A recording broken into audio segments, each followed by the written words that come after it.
തമിഴ്നാട് ചേരമ്പാടിയിൽ ദൃശ്യം മോഡൽ കൊലപാതകമെന്ന വിവരം പുറത്തുവന്നത് ഇന്നലെ പകൽ. കുഴിച്ചിട്ട മൃതദേഹം പുറത്തെടുക്കാൻ കൊലയാളിയുമായി പോലീസ് എത്തിയപ്പോൾ മാത്രമാണ് നടന്ന ക്രൂരത ഇത്രമാത്രമെന്ന് പുറം ലോകം അറിഞ്ഞത്. 15 മാസം മുൻപ് കാണാതായ വയനാട് സ്വദേശി ഹേമചന്ദ്രനെയാണ് തട്ടിക്കൊണ്ടുപോയി കൊന്നു കുഴിച്ചു മൂടിയതെന്ന് പോലീസ് കസ്റ്റഡിയിൽ പ്രതികൾ വെളിപ്പെടുത്തിയത്. ഈ പുറത്തെടുത്ത മൃതദേഹമാണ് പോസ്റ്റ്മോർട്ടം, DNA പരിശോധന അങ്ങനെയുള്ള പലവിധ നടപടിക്രമങ്ങൾക്കൊക്കെയായി മാറ്റിയത്. എങ്ങനെയാണ് ഹേമചന്ദ്രനെ കൊലപ്പെടുത്തിയതെന്ന് പോലീസിന് മനസ്സിലായത്? നോക്കാം.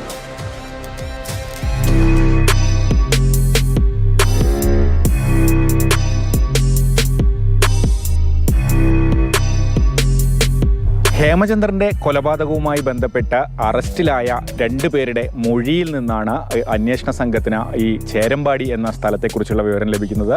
ചേരമ്പാടി കാപ്പിക്കാട്ടിലെ വനത്തിലാണ് മൃതദേഹം കുഴിച്ചിട്ടിരിക്കുന്നത് എന്നാണ് ഇവർ മൊഴി നൽകിയത്. അപ്പോഴും അന്വേഷണ സംഘം അത് പൂർണ്ണമായും മുഖവിലേക്ക് എടുത്തിരുന്നില്ല. കാരണം പലപ്പോഴും പ്രതികൾ ഈ കേസിൽ അന്വേഷണം വഴിതിരിച്ചു വിടാൻ പല ശ്രമങ്ങളും നടത്തിയിരുന്നു.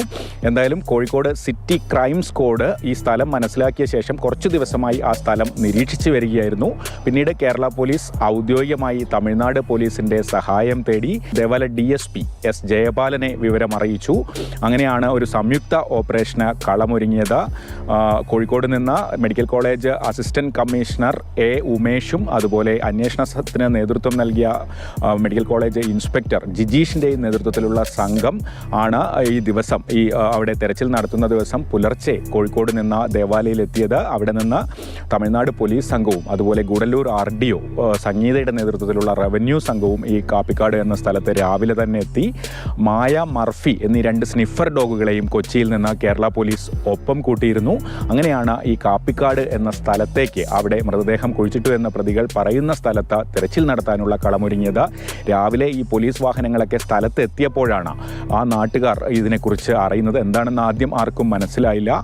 പക്ഷേ ഈ പ്രതികൾ എവിടെയാണ് കുഴിച്ചിട്ടതെന്ന ഈ പ്രതി അജീഷാണ് പോലീസിനൊപ്പം ഉണ്ടായത്. പ്രതിയെ മുഖം മറിച്ച് ആദ്യം തന്നെ ഇൻസ്പെക്ടർ ജിജീഷ് അവിടെ കൊണ്ടുപോയി ഈ സ്ഥലം ഏതെന്ന് മനസ്സിലാക്കുകയായിരുന്നു.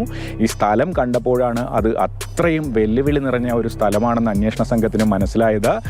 ബത്തേരി ഊട്ടി റോഡിന്, അല്ലെങ്കിൽ ഈ ചേരമ്പാടിയിൽ നിന്ന് ഊട്ടിയിലേക്ക് പോകുന്ന സംസ്ഥാന പാതയ്ക്ക് വളരെ അടുത്താണ് ഈ സ്ഥലം. അവിടെ നിന്ന് കാട്ടിലേക്ക് കുറച്ച് ഇറങ്ങിപ്പോയി ഒരു ചതുപ്പ് സ്ഥലമാണ്. പക്ഷേ അവിടെ പകൽ സമയത്ത് പോലും കാട്ടാനകൾ ഇറങ്ങുന്ന, നിരന്തരം ആനകളെ പേടിച്ച് കാട്ടിൽ പോയിട്ട് റോട്ടിൽ പോലും നിൽക്കാൻ പറ്റാത്ത ഒരു സ്ഥലത്താണ് ഈ മൃതദേഹം കുഴിച്ചിട്ടിരുന്നു എന്ന് പറയുന്നത്. മാത്രമല്ല ആഴത്തിൽ അരവരെ താണു പോകുന്ന ചതുപ്പ് സ്ഥലം, നിറയെ ചെളി നിറഞ്ഞിരിക്കുന്നു. അതോടൊപ്പം അത്രയധികം അട്ടകളുള്ള ഒരു സ്ഥലം. ഒരുപാട് ആന ശല്യമാണ്. എങ്ങനെയാണ് ഇവിടെ കൊണ്ട് കുളിച്ചിട്ടെന്ന് അറിയില്ല. ഞങ്ങൾ കൂടി ഇവിടെ 40-45 വർഷമായി ഇവിടെ വന്നിട്ട് ഇവിടെ കാട്ടിൻ്റെ ഇറക്കില്ല. ഈ കാട്ടിൻ്റെ ഉള്ളിൽ എങ്ങനെയാണ് കൊണ്ടുപോയത് അറിയില്ല. കേരള പോലീസ് ഉദ്യോഗസ്ഥരും തമിഴ്നാട് പോലീസ് ഉദ്യോഗസ്ഥരും തമിഴ്നാട് റവന്യൂ സംഘവും ഈ സാഹചര്യങ്ങളൊന്നും അവരെ പിന്നോട്ടടിച്ചില്ല. ഈ സംഘം എല്ലാവരും കൂടി ചേർന്ന് തന്നെ തിരച്ചിലിന് ഇറങ്ങുകയായിരുന്നു. എന്തായാലും അജീഷ് ഈ സ്ഥലം കാണിച്ചു കൊടുത്തു. അപ്പോഴും അന്വേഷണ ഉദ്യോഗസ്ഥർക്ക് ഒരു ഉറപ്പില്ലായിരുന്നു അവിടെ മൃതദേഹാവശിഷ്ടം ഉണ്ടോ എന്നുള്ള കാര്യം.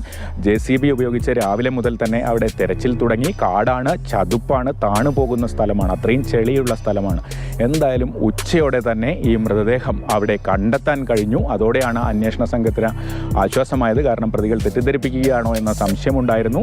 എന്തായാലും കുനിഞ്ഞ് ഇരിക്കുന്ന രീതിയിലായിരുന്നു മൃതദേഹം ഈ ഉദ്യോഗസ്ഥർ പ്രതീക്ഷിച്ചിരുന്നത്. കാരണം കഴിഞ്ഞ മാർച്ച് മാസത്തിലാണ്, 2024 മാർച്ചിൽ നടന്ന കൊലപാതകമാണ്. അപ്പോൾ ഈ മൃതദേഹം അഴുകിയിട്ടുണ്ടാകുമെന്നായിരുന്നു അന്വേഷണ സംഘം കരുതിയിരുന്നത്. പക്ഷേ അത്തരത്തിൽ കാര്യമായ ഒരു നാശവും ഉണ്ടായിരുന്നില്ല മൃതദേഹത്തിന്. പ്രത്യേകിച്ച് ഈ ചതുപ്പും വെള്ളവും അവിടുത്തെ തണുപ്പും ഒക്കെ കാരണമായിരിക്കണം മൃതദേഹം കൂടുതൽ അഴുകാതെ ഇരുന്നത്. മുഖത്ത് മാത്രമാണ് ചെറിയ മാറ്റങ്ങൾ ഉണ്ടായിരുന്നത് എന്നാണ് ഇതിനൊപ്പം ഉണ്ടായിരുന്നവർ പറയുന്നത്.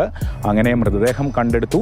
ഈ ഉദ്യോഗസ്ഥർ അവിടെ വെച്ച് തന്നെ നടപടിക്രമങ്ങൾ പൂർത്തിയാക്കി കേരള പോലീസിനെ കൈമാറാനായിരുന്നു തമിഴ്നാട് ഉദ്യോഗസ്ഥരുടെ ആദ്യത്തെ തീരുമാനം. പക്ഷേ മൃതദേഹം ഒട്ടും അഴുകിയിട്ടില്ല എന്ന് മനസ്സിലായതോടെ വിശദമായ പോസ്റ്റ്മോർട്ടത്തിന് തീരുമാനിക്കുകയായിരുന്നു. അങ്ങനെ ഊട്ടി മെഡിക്കൽ കോളേജിൽ എത്തിച്ചാണ് പോസ്റ്റ്മോർട്ടം പൂർത്തിയാക്കിയത്. എന്തായാലും വളരെ വെല്ലുവിളി നിറഞ്ഞ ഒരു അന്വേഷണമായിരുന്നു ഈ അന്വേഷണ സംഘത്തെ സംബന്ധിച്ചിടത്തോളം. കോഴിക്കോട് മെഡിക്കൽ കോളേജ് പോലീസിലെ അന്വേഷണ സംഘത്തെ സംബന്ധിച്ചിടത്തോളം അതിന് തമിഴ്നാടിൻ്റെ പിന്തുണയും കിട്ടി. അത്രയും വെല്ലുവിളികൾ നിറഞ്ഞ ഒരു പ്രദേശം, ചതുപ്പ്, അട്ടകൾ, കാട്ടാന ഭീഷണി, അങ്ങനെയുള്ളൊരു പ്രദേശത്താണ് ഈ തെരച്ചിൽ നടത്തി മൃതദേഹം കണ്ടെത്താൻ കഴിഞ്ഞത്. അന്വേഷണ സംഘത്തിനെ സംബന്ധിച്ചിടത്തോളം വലിയൊരു നേട്ടമായിരുന്നു അത്. പ്രതികളുടെ മൊഴിയുണ്ടെങ്കിൽ കൂടി തന്നെ ഈ മൃതദേഹം കൃത്യമായി വീണ്ടെടുക്കാൻ കഴിഞ്ഞു എന്നുള്ളത്.